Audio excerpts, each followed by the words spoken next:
Hello, everyone. Welcome to our first lecture in the insurance lecture series entitled Concept of Insurance.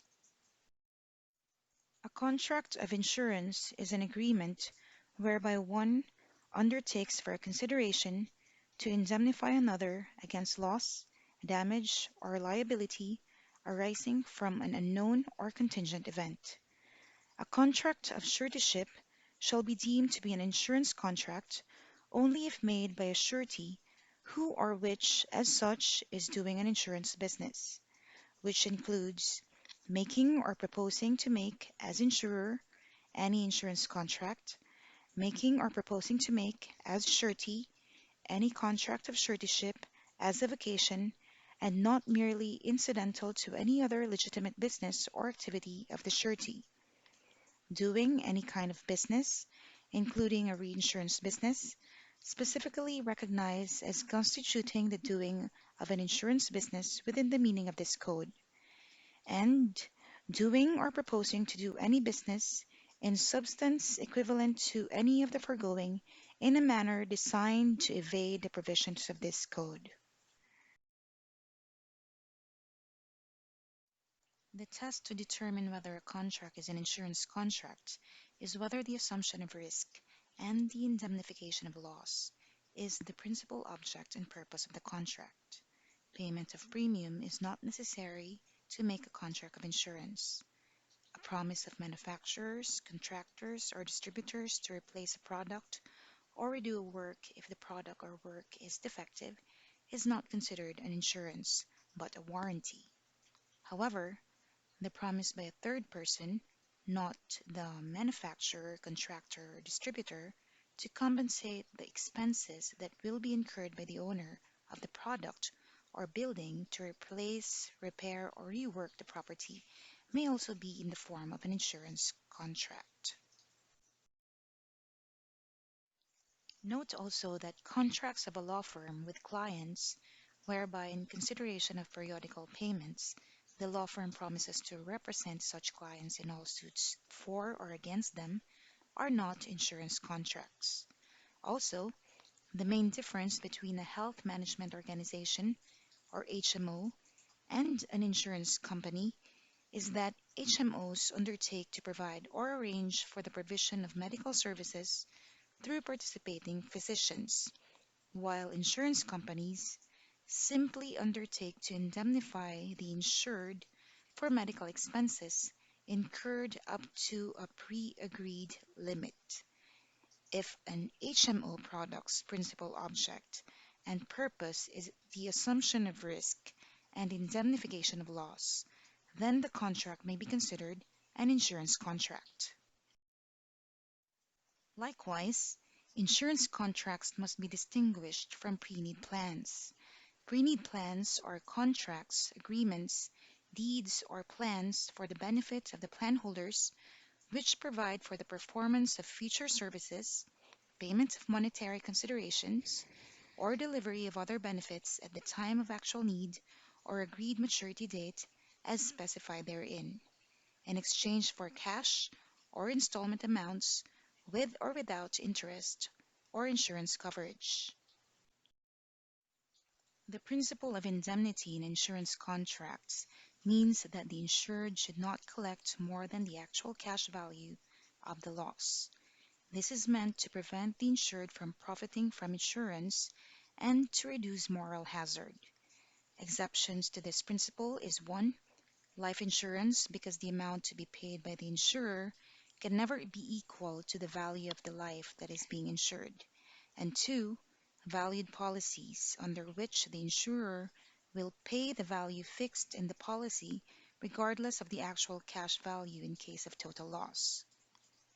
Also, in the application of the provisions of the insurance code, the fact that no profit is derived from the making of insurance contracts, or that no separate or direct consideration is received therefore, shall not be deemed conclusive to show that the making thereof does not constitute doing or transacting of an insurance business.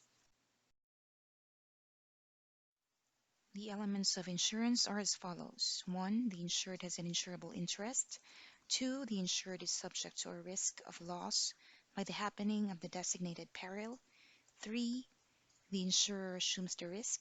Fourth, such assumption of risk is part of a general scheme to distribute actual losses among a large group of persons bearing a similar risk. And finally, fifth, in consideration of the insurer's promise, the insured pays a premium. The requisites of a valid insurance contract are as follows: 1. Consent of the contracting parties. 2. Object certain, which is the subject matter of the contract.